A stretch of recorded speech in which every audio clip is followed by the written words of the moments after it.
Hi everyone, we're going to get started on today's lecture, which is your week 11 lecture. And basically the themes of week 11 and your final week, week 12, they will be dealing with concepts of neoliberalism in particular. I'll just get on to share my slides so I don't forget. And it'll take a few minutes to load while I talk. And we're going to be dealing with neoliberalism. First, we're going to be looking at more from kind of consumer perspectives. And then the week after this, our final week, we'll be looking at it more from a games industry perspective.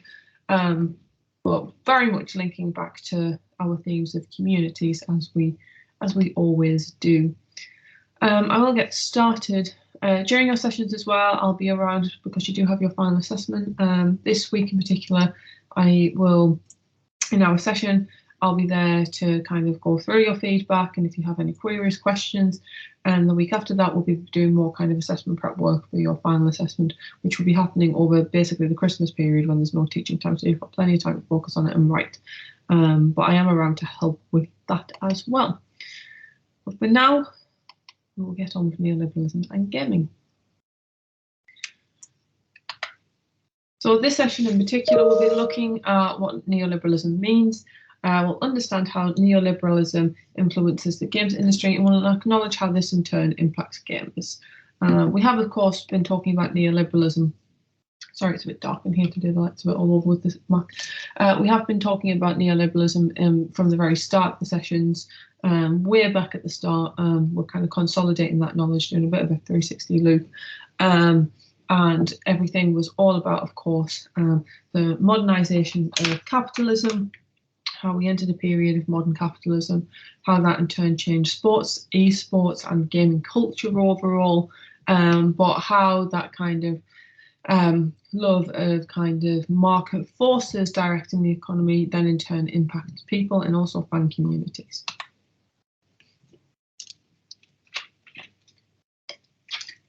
So what is neoliberalism? Well, it became very popular with prime ministers in England, such as Margaret Thatcher among her tenure in the 1980s to early 1990s. There was an emphasis on the individual.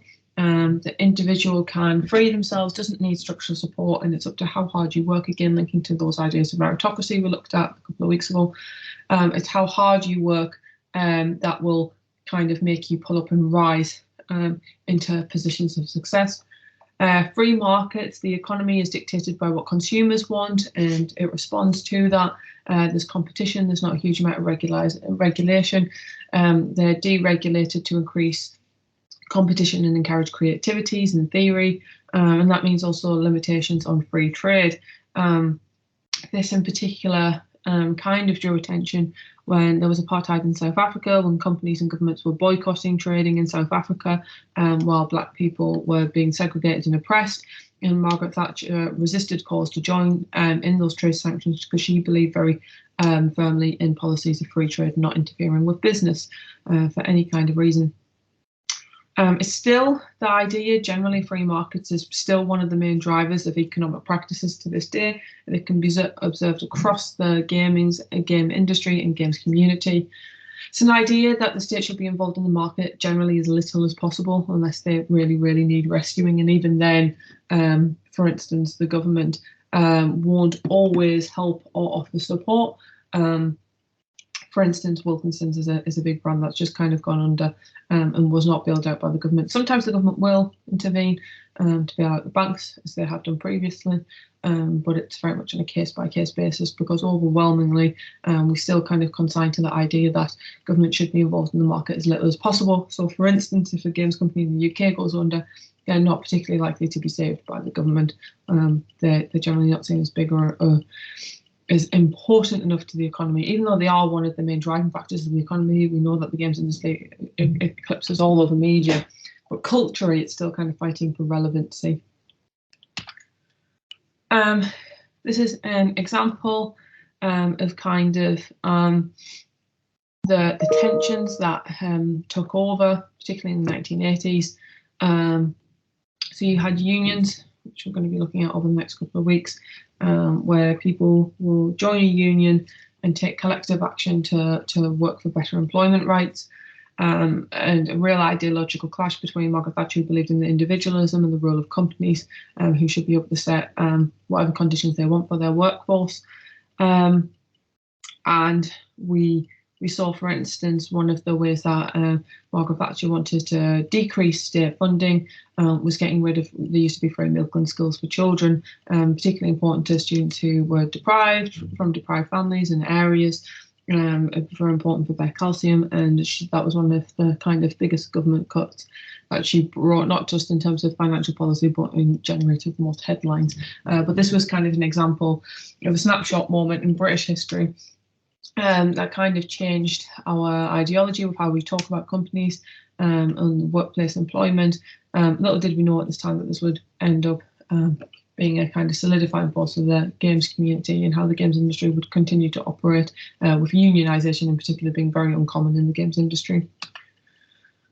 We'll look at kind of neoliberalism under Thatcher, just to kind of sum up what it was, how it came about, because this is very much what that ideological roots of neoliberalism started, and how it kind of defined and still defines the games industry, the kind of dismantling of the state, less power to the unions generally, and for when you've got an industry that's just starting to like really take off and boom, it hit its heyday when these kind of laws were coming in. So to an extent, we'll look at over the coming weeks how the games industry has always been a bit reticent and a bit slow to really support kind of the idea of unionisation. It's not really of its time when the games industry was being kind of born in the UK.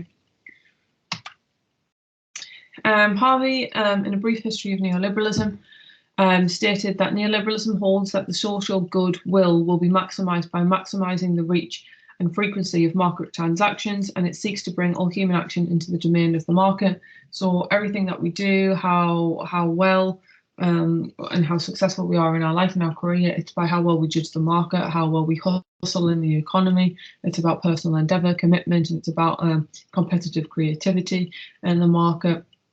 And that's very much now a personal responsibility under neoliberalism. That's how it's seen. It's if you do badly in life and you end up in poverty, that's your fault. It's the result of your choices or not trying hard enough. And that's very much the kind of mindset of neoliberalism generally. Harvey continued that while personal and individual freedom in the marketplace is guaranteed, each individual is held responsible and accountable for his or her own actions and well-being.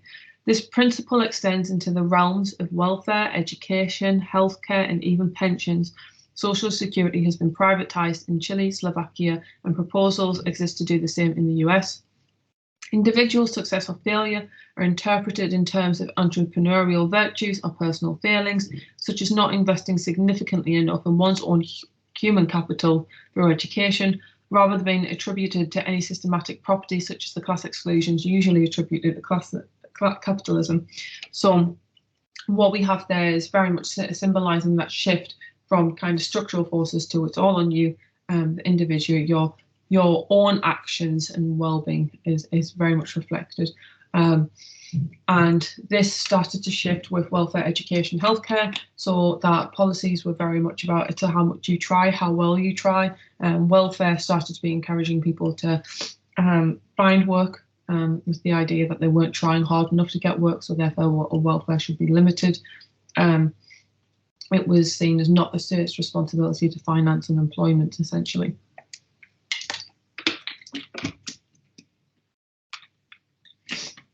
This is a task. Again, once I've read out this quote, I'll give you just like a 30 seconds to reflect on it, because this is what we'll be working through in our session. Harvey continued that neoliberal theorists are, however, profoundly suspicious of democracy. Governance by majority rule is seen as a potential threat to individual rights and constitutional liberties. Democracy is viewed as a luxury, only possible under conditions of relative affluence coupled with a strong middle class presence to guarantee political stability. Neoliberals therefore tend to favour governance by experts and elites. A strong preference exists for government by executive order and by judicial decision rather than by democratic and parliamentary decision making. And the task that we're going to be looking at is what are some pros and cons of gaming CEOs deciding the direction of games as opposed to fans. So that idea of linking democracy very much to the games industry. How does this neoliberal system influence how games are made and who's in charge?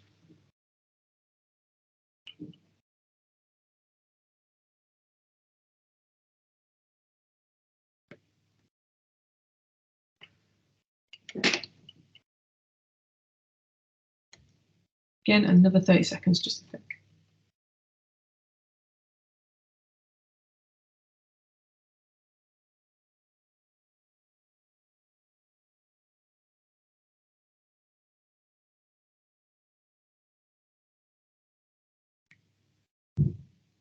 Right.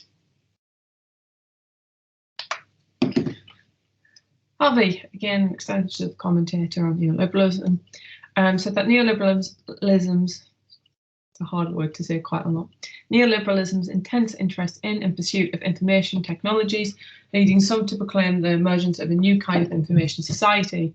These technologies have compressed the rising density of market transactions in both space and time. They have produced a particularly intensive burst of what I've elsewhere called time-space compression. So the neoliberalism has really kind of targeted these new emerging technologies at the time. That included the games industry, because you had new markets emerging, you had ruthless competition between them, often between like Sony, Sega. We looked at how that competition, and Pikachu, for instance, killed Sonic essentially. And you had all these philosophies being applied to new technologies because they saw new technologies as a booming sector, what they could invest more money in. So you had these ruthless kind of market forces that were only interested in profit, starting to drive the philosophical thinking of these new technology sectors. And we'll very much be linking that to the games community in our session. There are, for instance, some concerns with neoliberalism. There are, of course, with any of the theorists that we look at, such as when we were looking at mass comms theory, you always have criticisms and you always have critiques. And it's okay to critique something as long as you're bringing in references from theorists, from books. That is absolutely okay. But again, it's all about that referencing. It's showing that you've read articles, and it's linking to those texts that you've read, the chapters, the articles. It's referencing them in your bibliography, just showing that you've done outside reading. So again, it's okay to criticize. You just have to do it structured and with evidence. Some of the concerns with neoliberalism, though, have been a lack of competition and monopolies. And again, like I kind of highlighted earlier, what happens if the market fails? You have a massive company that goes under. That's mass unemployment. They may be skilled only in that sector. Is there options for retraining? How likely is it for them to switch careers at the same pay grade? What's the impact on families, on communities? We saw this particularly with the mining industry when it went under. It meant that generations were kind of trapped in poverty.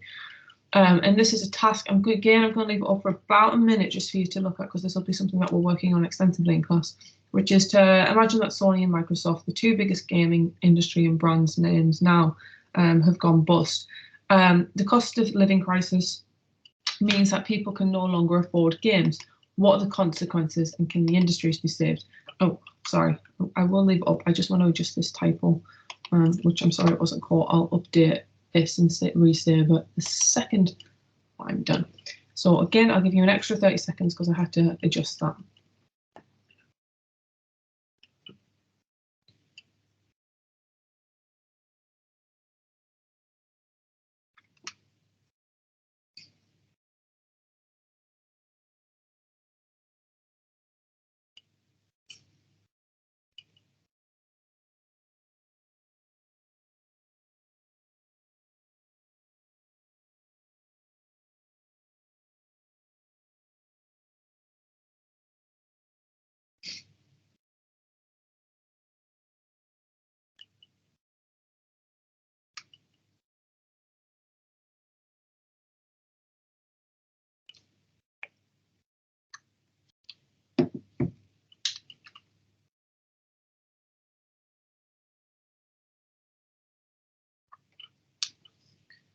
The false belief in technology. So Harvey stated that the neoliberal theory of technological change relies upon the coercive powers of competition to drive the search for new products, new production methods, and new organisational forms.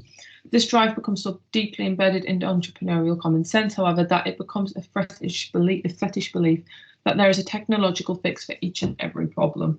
And we've seen this technology being embedded. We've seen this with technology being embedded, consistently trying to have apps replace systems of paper, of pushing. Even at GP surgeries, technology has been introduced, which is my personal bugbear in life, because you go to a GP surgery, instead of saying, like, I'm here, can you register me, and I'll wait, you instead have to touch a touch screen. This is a place where people are all congregate together because they're sick, and you're making them touch the same screen. That is a personal bugbear of mine, and something that I will not get over. And seems, because we have a fetish belief that instead of just like talking to a person doing something simple, there's something about using a touchscreen that makes it inherently better. It doesn't always work like that. Technology can be wonderful, it can be helpful. For instance, you have these online lectures that are kind of like a whiz through of the theory, for instance, that you can watch in your own time if you need to go over materials and you need the supplementary support. Say you're sick at home with COVID, that you actually get some kind of extra support through this. You know, that's a very good kind of practical step. However, if the whole university was placed with online-only systems and you didn't really have the face-to-face support at all, it would be potentially more difficult for you to complete your course. So there is a good balance to strike that plays into technology advances, but also you don't lose that essence of kind of humanity and the actual human support that algorithms can't always account for. Nick Dyer, Whitford, and Greg Deporter, 2009, are really kind of common writers in game studies. And they've written extensively on the history. They also write quite a bit online that's available to use. Again, keep using websites like gamestudies.org for your research and for your materials. It's a free online service, and if you start using that and start citing it, it'll be really helpful for your essays. Please do stop doing that. But De Whitford and Deporter stated that games have always served empire. From Cicero's claim that gladiatorial sports cultivated the martial virtues that Rome required to the Duke of Wellington's apocryphal assertion that the Battle of Waterloo was won on the playing fields of Eton, or the Prussian General Staff's Kriegspiel rehearsals of their World War I Schlieffen. But games have also turned against empire in ways ranging from the bloodbath of Spartacus's revolt to the gentler revenges of the West Indian cricketers defeating their colonial rulers. Meaning that sports, games as a whole, we've looked at many kind of definitions of games throughout this module, but games as a whole have a place to play. People have learned war tactics through games, and through chess being kind of an original iteration of that. But also they've played vital roles at resistance. For instance, kind of a case study that I've linked to in a previous lesson, looking at sport and kind of the psychological role that it has. The case study between Madrid and Barcelona. Madrid, with Spain being embroiled in its own civil war for many, many years, with the fascist state kind of led out of the centre of Madrid. And Barcelona feeling particularly oppressed, as it believes itself to be Catalonian and deserves independence, and not to be oppressed by the Spanish state under Franco's fascist rule. They tried to wipe out the Catalan language. It was referred to as a cultural genocide. So now, even many years after the death of Franco and with the end of fascism and restoration of somewhat democracy in Spain, although there's a lot of contention between how Catalan leaders have been treated, the match between Barcelona, which sees itself as Catalan, and Madrid, that sees itself as very Spanish, it's a football game that gets global attention because they're the biggest name in footballs, but personally in Spain, it becomes a whole political, ideological fight between the beliefs of Spain versus Catalan. And that is played out consistently. The narrative is always very political, and that shows how sport intrinsically links to politics. And it is the same with games more broadly. Generally, they can have messaging that can support empires or support the kind of overthrowing of empires, that kind of resistance.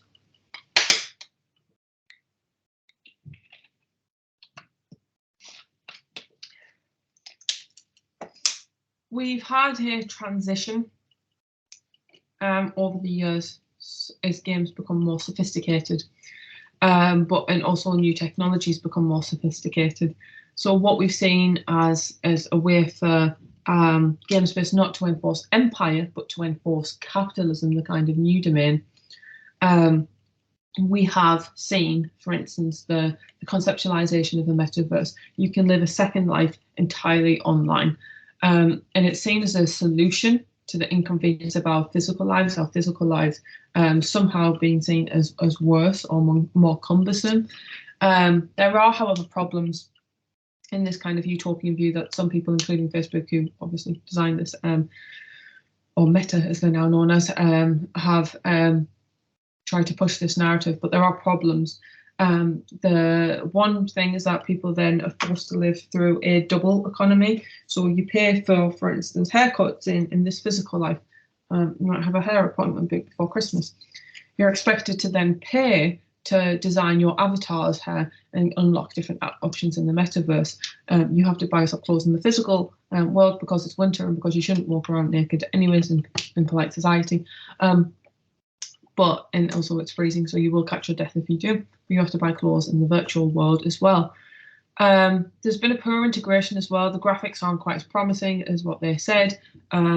It's cumbersome to actually use. It says it's meant to be a solution to our online, to our physical lives, but actually trying to set it all up and implement it is really difficult and time consuming, especially when you have things to consider like the technological divide between the different generations. It's a bit of a Wild West in terms of that there's no kind of law or order. It's meant to be kind of a professional thing, or where you live a second life, essentially, generally designed towards your career and being more technological savvy and making the most of this kind of new creative realm. Again, linking to neoliberalism, you join a new way, you try and be creative and you rise to the top. However, there's no kind of rules at play and it's all very unfamiliar, which creates a user barrier. And this has been seen in particular with digitized sexual assaults, which has happened in the metaverse. And there's been very little kind of reaction to that, but it says that it isn't particularly a safe space or a comfortable space for people to roam. And this itself creates huge problems, because why would you want to access that if you don't even have the safety what you feel like you have in your actual physical home? So again, I will leave this up. Apologies, my typos are all over the place this week. Which I now have a work computer. I often write my lectures in advance, but my work my personal computer is a bit dead because the PhD, as you all know, but this should limit itself a lot for next semester, because I have a new, better work computer now that doesn't break. So a task, what I'm going to leave up for you just to think about, what are some technological solutions that are supposed to make life better but failed? Think, for example, of my little ranting just earlier about the GP surgery, but come up with your own examples. And we'll have a very quick search and discussion of this and how could they be better? Can we adjust the technology, or do we need to throw them away all?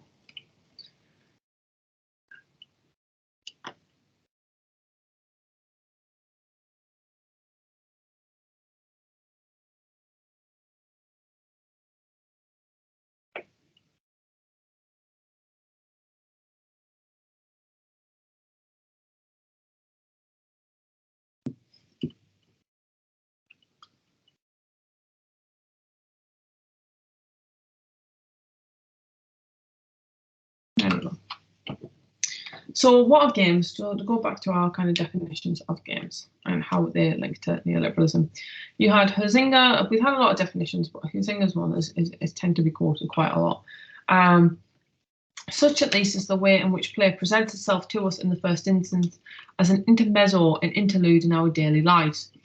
As regularly recurring relaxation, however, it becomes the accompaniment, the complement, in fact, an integral part of our life in general.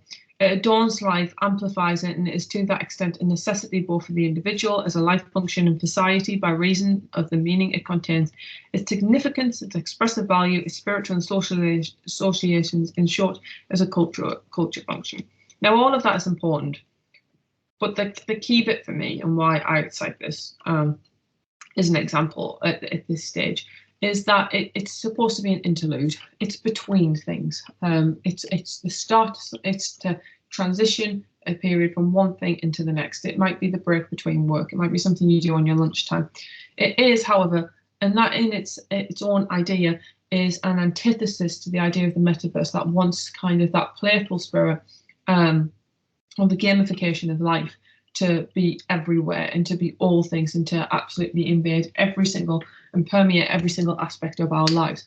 And this is the contrast of seeing what play is, trying to make games, trying to sell games for profit, wanting more profit and thinking, oh, how can I maximize this? Can I bring it into gamified daily life? And then can I make daily life entirely gamified? That's kind of the chain reaction that you have there.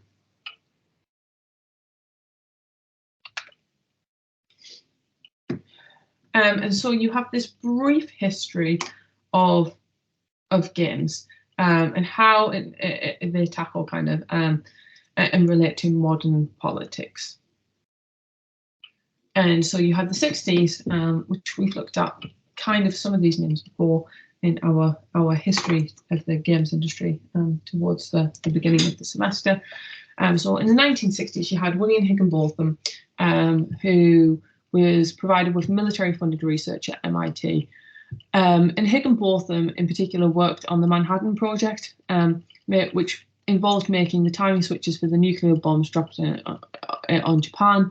Of course, this has begotten the Manhattan Project getting quite a lot of attention recently with the film Oppenheimer this year.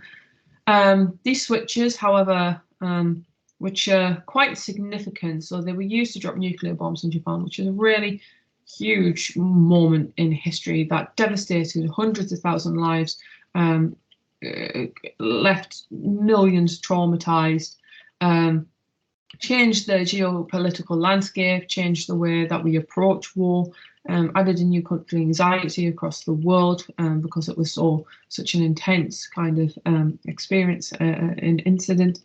And it changed the world. It's one of those moments in time that absolutely changed the world irrevocably and forever, even far beyond the lives that were killed those days. But you see, you have this key component, the key technology of the switches, being used to create the first ever video game called Tennis for Two, first competitive game. We've looked at Tennis for Two quite a lot, and its kind of cultural impact as a multiplayer game in the history of the games industry, but it also has a significant link to a much darker history. William Higginbotham went on to become a key founder of nuclear non-proliferation movement, learning and taking away the horror of the bombs that were dropped on Nagasaki and Hiroshima. And key figures like Higginbotham were part of the highly educated techno-scientific personnel recruited to prepare directly or indirectly for nuclear war with the Soviet Union. So this was quite a dark moment in history, and yet it also, the technology was directly used to inspire how we tinker with games. And a lot of the kind of people we admire in the games industry who really started it would have links to other technological aspects, or that makes us question kind of the role. Does it make us feel uncomfortable about the history of gaming? Is it purely incidental to you? But it does reflect the foundations of the gaming industry. Wellman and Rainey, this is a paper often cited online and is easily available because it is the networked individual. It's a very kind of common concept now. It was a theory first put forward by Barry Wellman, which describes the increasing importance of personal networks. This reflects a decreasing emphasis on communal and family bonds, and is supported by technologies such as the internet, social networking, and personal communication devices. You can learn more in Kitai and Japanese adolescents in particular. A phenomenon where individuals interact, the networked individual, is also a phenomenon where individuals interact with network resources and information on their own terms. And Wellman and Rayleigh specifically stated that we call networked individualism an operating system because it describes the ways in which people connect, communicate, and exchange information. We also use the phrase because it underlines the fact that societies, like computer systems, have network structures that provide opportunities and constraints, rules and procedures. So, for instance, I'm a networked individual because I'm on my phone, I get emails all the time. I live my life through my emails and Teams quite a lot of the time. and even my own lectures have to be online quite a lot of the time. I also use them in my personal time to keep up with colleagues, to keep up with my partners. We live separately at the moment until we move in together. I depend on communications technology, but also that communications technology is literal time what I could be spent, with my family, with my dogs, focused in the moment. But I need to be constantly engaging, and that's part of being the networked individual. The USA Today figures showed, and this was 2010, so this is 2012, so this is 11 years ago, and this has only increased. It's thought to have increased to around 70%. So you have 63% of the population are gamers. However, today, specifically 2 years ago, looked at, industry is worth an estimated $138.4 billion, which is more than music and film combined, which we alluded to earlier. Part of that is because you are the networked individual. As you're having moments of downtime, maybe between emails, you'll be on your phone, maybe waiting for a call. So you may put on a game like Good Pizza, Great Pizza, which we looked at the start during the semester. So you have people who are forced to spend more time online. They're more exposed to the technologies what games devices come through. They are not, for instance, forced to go out into the woods away from technology, in which case games couldn't really permeate that market. You have people consistently online, so you have a consumer base right there who you can tap into, even if it's just for 2-3 minutes.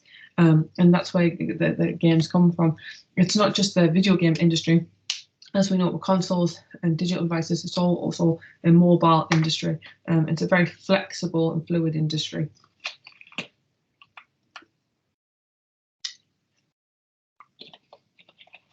Again, I'll leave this up for 30 seconds because this will be something that we're looking at discussing in class. So you have AA game studios, and they're the big funded, the huge ones with the invested money, and you have indies who may just be very small teams quite a lot of the time. They do not have the resources to the hyper-realism. They may have access to engines, but they won't have the time or the money to churn out huge production, often can't make physical copies because that requires more money than just uploading to Steam.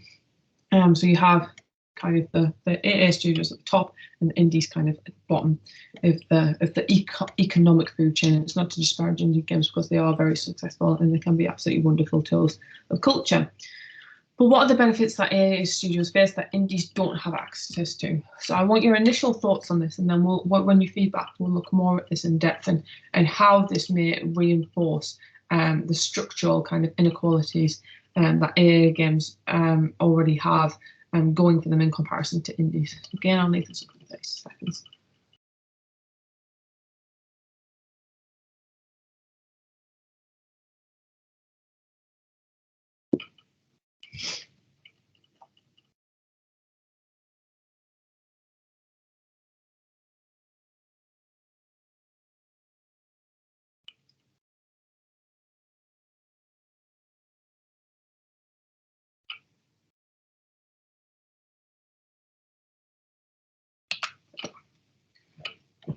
The indie game art style is very much due to cost in particular. They tend to not always have 3D graphics.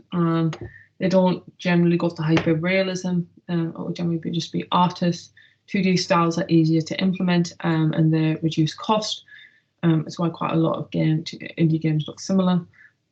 Spiritfarer, Toem, It Takes Two was really kind of a it's an indie studio, but was very much supported by EEM. So it kind of broke the mold of how independent was it really.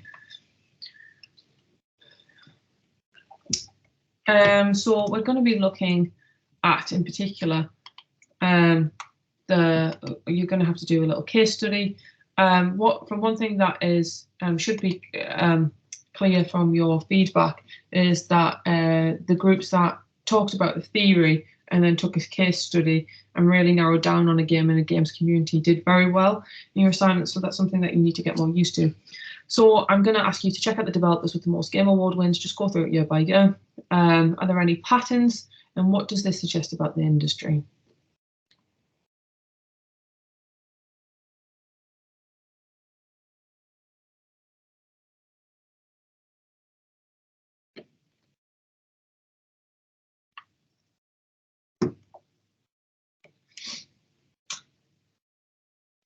So we have, in particular, that a look at how much the industry has boomed in particular.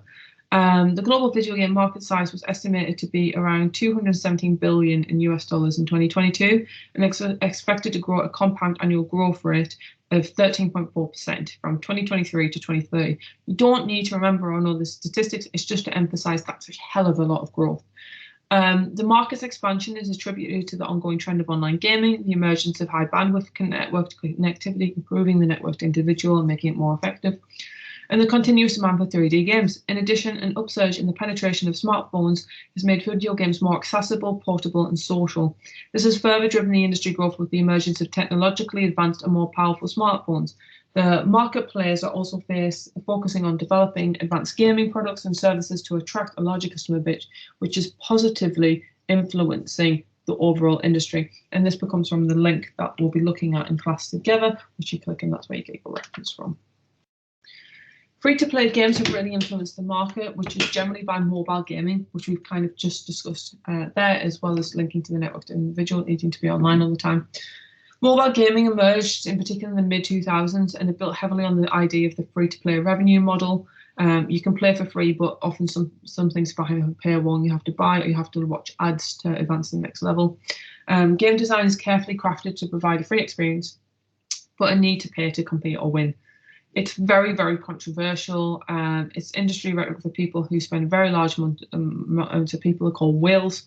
It's accusations of deliberate incitement to addiction, and it's a term that originally originated from casinos.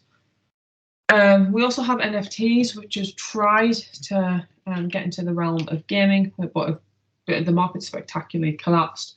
However, it was a huge social phenomenon at one point about a year ago.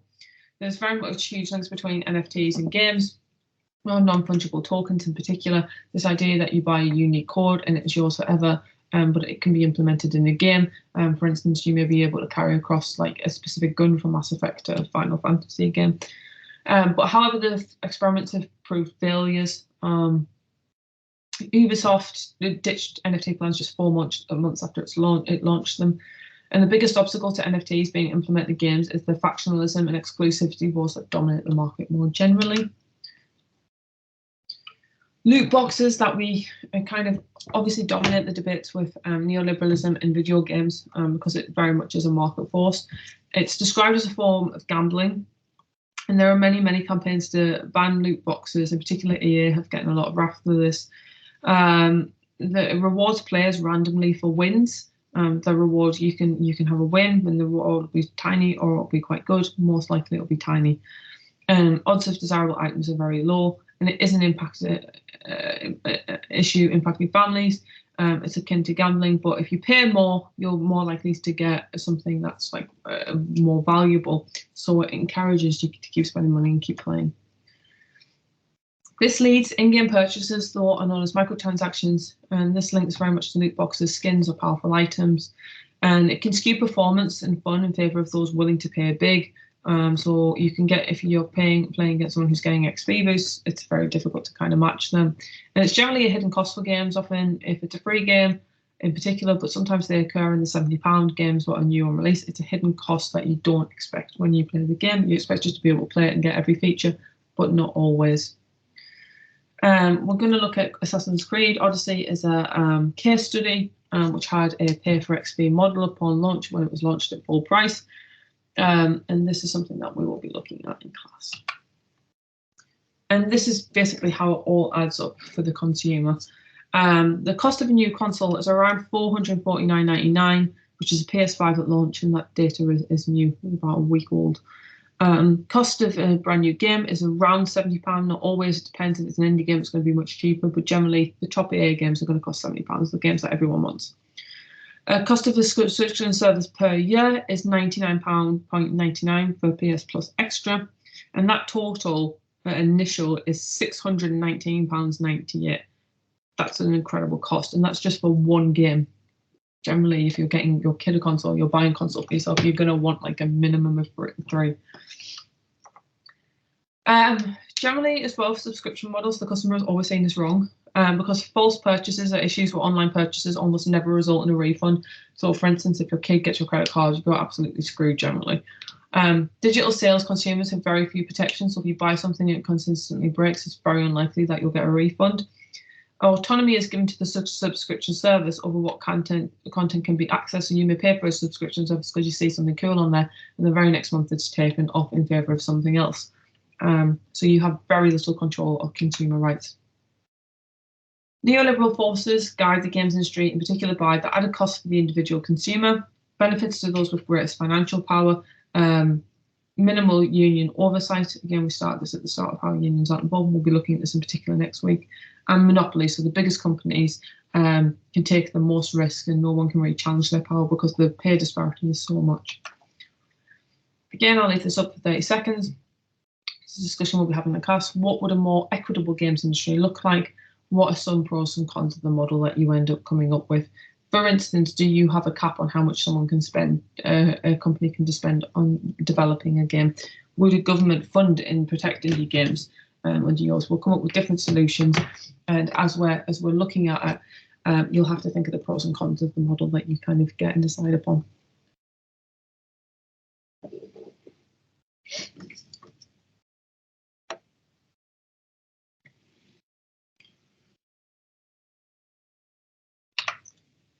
And that is the end of our slideshow, which I'm going to resave and then add it back on with the little changes that I've made, which I'll do now.